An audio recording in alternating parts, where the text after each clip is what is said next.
Ya estamos en comunicación con una amiga, y amiga son quienes nos ayudan a pensar.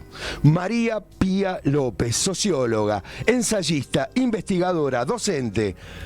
Integró los grupos editores de la revista de crítica cultural El Ojo Mocho y La Escena Contemporánea, autora de numerosos libros. Hasta 2015, hasta diciembre de 2015, dirigió en Buenos Aires el Museo del Libro y de la Lengua en la Biblioteca Nacional. Está y trabaja en la Universidad Nacional General Sarmiento. ¿Qué tal, María Pía? Gracias por atendernos aquí en La Gráfica. Muy buenas tardes. Hola, Ariel, ¿cómo estás? Bien, bien, y compartir con vos, ¿no?, esto que de alguna manera tiene que ver con nuestra vida cotidiana, ¿no? Tiene que ver porque los modos de hablar, cómo enunciar, cuáles los estilos, los temas que abordamos, también nos constituyen, también nos alimentan. Nuestros cuerpos están alimentados de palabras también. ¿Cómo estás viendo esta decisión que no parece ser un nuevo 4161, no parece ser un decreto 4161, sino que tiene, me parece, otras implicancias con el cierre de la agencia TELAM y ahí, para darle continuidad, una continuidad por otros medios, una es por una resolución administrativa, por un decreto, dan de baja a una agencia, la agencia oficial después de 78 años, por otros medios incendian la agencia de noticias Anfibia, y el principal medio de este país dice se incendió la agencia Anfibia, informa Clarín, ¿no? Adelante, María Pía. Bueno, me parece que esos hechos que vos señalás están en un contexto que es dramático en el sentido del ataque. Me parece que algo está rebotando antes de ir hablando. ¿Vos estás conmigo? Yo te estoy escuchando bien. Ah, perfecto, porque yo me escucho en el rebote. No, lo que te decía es que me parece que tenemos que pensar la situación específica en la que se da una medida como el cierre de TELAM, ¿no? En el marco de un gobierno que tiene que considerar que lo que llamamos nación argentina ya no debe tener existencia. Porque está pensando este territorio que gobierna como si fuera un lugar a desguazar en términos de recursos, poniendo sobre eso una política extractivista y descuidando todo lo que hace a una nación en términos culturales, políticos, simbólicos, lingüísticos, y en términos de las imágenes también que compartimos. Entonces, ahí cuando van contra la agencia TELAM, están yendo contra un lugar en el que se constituyó un archivo, un modo de narrar, un modo de dar cuenta de la realidad, un cierto acopio de saberes sobre el país que estaban al acceso de todos los medios de comunicación, de todos los ciudadanos, pero también que servía para enviar información al exterior.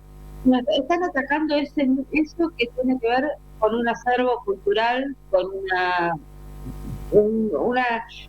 con este archivo, digamos, parte del archivo social de la Argentina. Y por otro lado, creo que hay que entender también que ese ataque se da en el marco de una afirmación respecto de que no importa la verdad, no importa la información, no importa la objetividad, porque se sustituye todo esto por un modo de construcción del discurso social que es estrictamente ficcional. Eso lo vemos, cuando contraponen TELAM, que algunos de los emisores de discursos que están vinculados al gobierno dicen, si está una red social como Twitter, como X, ¿no? Ahora, Twitter, ¿para qué necesitamos TELAM si nos informamos por esa red? Bueno, lo que pasa es que esas redes son como fuertemente engañosas, sabemos que se producen fake, que se apela a producción de imágenes falsas, que estamos todo el tiempo inmersos en un contexto donde hay palabras, frases, discursos que no podemos comprobar, ¿no? Entonces estamos gobernados por un grupo que no solo es de ultraderecha, sino que considera que no hay que tener ningún registro de relación entre el discurso y la realidad. Y todos los problemas de la objetividad desaparecieron para ellos y todo puede ser reemplazado por esa realidad virtual, que es virtual en el peor sentido, ¿no? Que viene a suplantar lo que nosotros llamamos la realidad vivida. Pero este grupo viene, por eso es un grupo que está integrado por personas que a veces son terraplanistas, antivacunas, que demuestran un estricto no saber sobre nada. Por eso sus enemigos son, pensemos cómo construye esa enemistad pública. Por ejemplo, contra Telam como lugar de producción de información y contra CONICET o las universidades como lugares de circulación del saber y de producción del saber. Es decir, hay en juego algo muy hondo, me parece a mí, que es la afirmación de la defensa de un mundo en el que estamos a la intemperie respecto de la posibilidad de considerar si lo que vemos, creemos, es verdadero, es falso o no. Eso es lo que están destrozando, me parece, esta gente. Y eso es muy claro lo que en estos términos. Por eso no es un problema económico, es un problema de refundación de la Argentina, tratando de minar las bases de la experiencia real, ¿no? Y de las posibilidades de narrar una experiencia real. En ese sentido es una acción propiamente fascista, ¿no? En el sentido de el otro un amigo recordaba la frase de Tony Negri, como definía que era el fascismo, ¿no? Y decía es el oscurecimiento político del mundo. Bueno, yo tengo la impresión de que estamos en ese plano. Tenemos que pensar esta serie de acciones como estrategias muy claras de oscurecimiento. Sí, y siguiendo en esta línea, apareció por estas horas en el debate público la idea de disolución nacional, ¿no? No es una idea nueva, retumbó en las últimas horas y uno se pone a pensar, ¿no? Se remite, digamos, al momento de la fundación del Estado-Nación moderno, ¿no? En alrededor de 1880, ¿no? Y sabemos que la fundación de la patria, después del proceso de guerras civiles internas en la Argentina, estuvo emparentado con la constitución de un ejército de línea, con la escuela pública, que fue concomitante de la ley 1420 en 1884, esto que vos estabas señalando en cuanto a las políticas, ¿no? Y me parece de que no hay solo disolución o intentos de disolución nacional. Cuando un gobernador de una provincia amenaza con no proveer de combustible y energía al resto de la nación, sino también cuando las instituciones que supimos construir y que son consustanciales, que son los ejes vertebradores de del Estado-Nación, comienzan a desconfigurarse. Por eso también me parece que en esta misma línea, ¿no? Análogo con los avances sobre la escuela pública, ¿no? Los avances contra la escuela pública. Por eso me parece que en esta refundación, y me parece además que, y lo comparto lo que vos decías, es que para poder tener un diagnóstico apropiado, para tener una estrategia que pueda enfrentar todo esto, ¿no? Es decir, estamos, me parece, frente a una efectivamente reconfiguración de la patria, porque las instituciones que son consustanciales a la patria se están desconfigurando en estas políticas, ¿no? Sí, habría que pensar ahí, porque ¿a qué corresponde esta acción, no? Porque no es solo un problema de voluntad de este grupo, ¿no? Es que también obedece en eso que se está señalando a tendencias globales muy fuertes, no solo porque está Trump, está Bolsonaro, pero que de todos modos son derechas mucho más nacionalistas que estas. Lo que tenemos acá me parece que es un grupo que está fundamentalmente actuando a los fondos de inversión global. ¿No? Es ese el esquema. Si es lógica acumulación de capital, la de los fondos de inversión global, que tienen con los territorios la lógica de y expropiación financiera muy rápida, pero también de compra de disposición privada de los recursos, de lo que se llama recursos naturales, prefiero llamarlos bienes comunes, como las tierras o el agua. Bueno, esos fondos de inversión ya no necesitan, o no quieren, no les interesan el diálogo con Estados-Nación. Por eso el Estado-Nación aparece, me parece, desde esa perspectiva, como algo que obstaculiza, limita, pone en conjunto una serie de leyes, pone de regulaciones. Es un capital con la idea de que es posible producir formas de dominio y apropiación que no tenga regulación. Me parece que es la situación. Pues recién cuando me preguntabas ponías la palabra patria. Yo diría, esa palabra es una palabra que desde la perspectiva de estos grupos es algo que habría que dejar en el desván, ¿no? Que es parte del pasado, pero que no se sostiene. Son los que están fuertemente alejados de la posibilidad ni siquiera de nombrar la Argentina, ¿no? Piensan, por eso este señor que ocupa la nación, el otro día, el día del discurso, toda la estética de la puesta en escena, del discurso de la llegada al Parlamento, el discurso presidencial, fue una estética tomada del cine norteamericano. Hay un camino del archivo social que teníamos presente en Telam. Hay muchísimas imágenes de qué significa la llegada al Congreso, de cómo los presidentes detrás de la Argentina han hablado, en relación se han movido, pero todo eso fue sustituido, todo ese conjunto de tradiciones fueron sustituidos por imágenes que pertenecen al archivo del cine de la industria cultural norteamericana, ¿no? Del mismo modo que cuando salen los libertarios a hacer actos, como vimos ayer en una provocación en frente de Telam, también aparecen vestidos con los que son, también vimos en la toma del Capitolio. Entonces ahí tenemos hay algo de negación, o podría ir a esa imagen, que es algo que cogió quien ocupa la presidencia el 1 de marzo, que puso una foto producida por inteligencia artificial en la que su rostro, o algo parece su rostro, porque es el retoque de Photoshop, es algo parecido a su rostro, pero es la estatua de la libertad.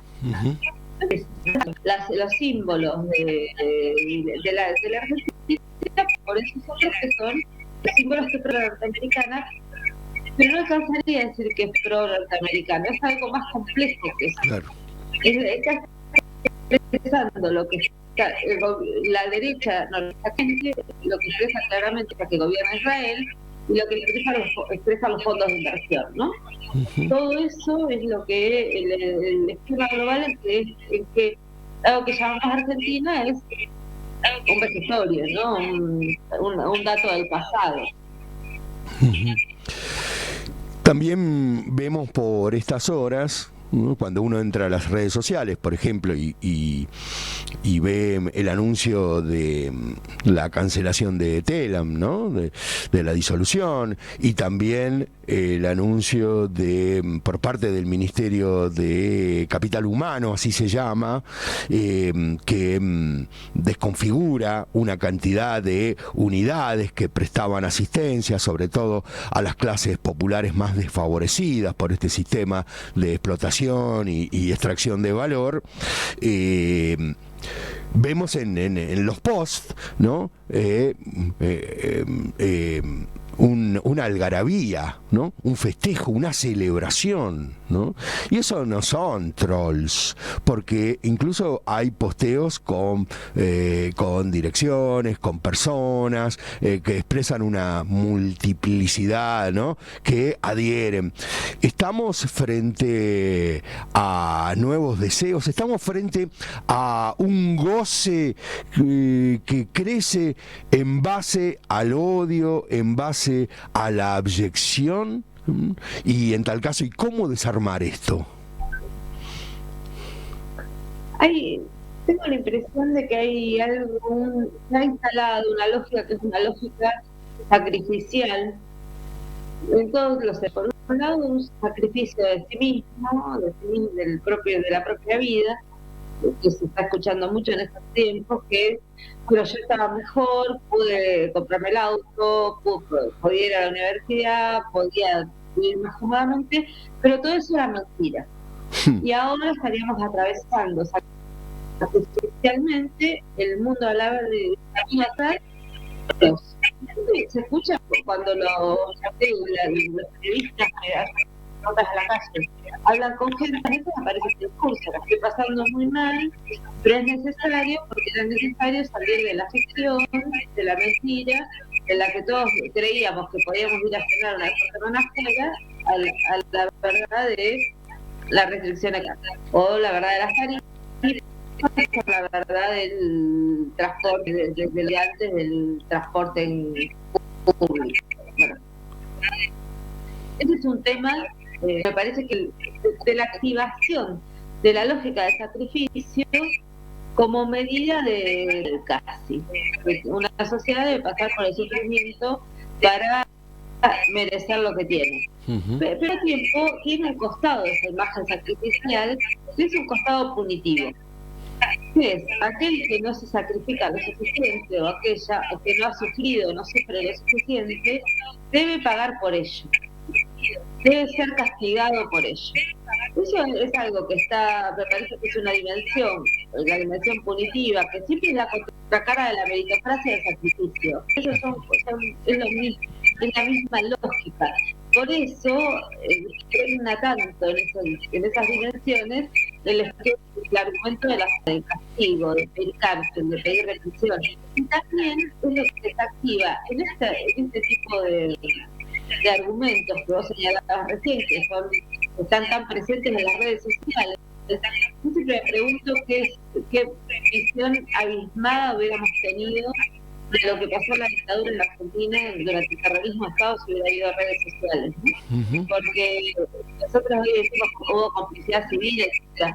Pero si hubiéramos tenido ese dato de los modos en que se ejercita la complicidad civil, tendríamos una memoria aún más espantosa de lo que ocurrió, porque no creo que no haya habido una gran parte de la población, que la misma que después sabía, que durante ese tramo se ha dicho, bueno, ojalá los maten a todos, qué bueno que están torturando, etc. Bueno, eso es lo que ahora vemos en vivo, digamos. Vemos en vivo como es una situación así, es vivida por muchas personas como goce de castigo. Es una situación en la que yo tengo la impresión de que cuanto más se sufre, más esas personas están reconociendo su propio sacrificio, al mismo tiempo lo que las compensa simbólicamente es que otros sufran más. Por eso el festejo del cierre de lugares. Porque haya despidos, o que alguien pierda más sus lugares, sus ahorros, etcétera. Porque a mí me da mal que ellos sufran más.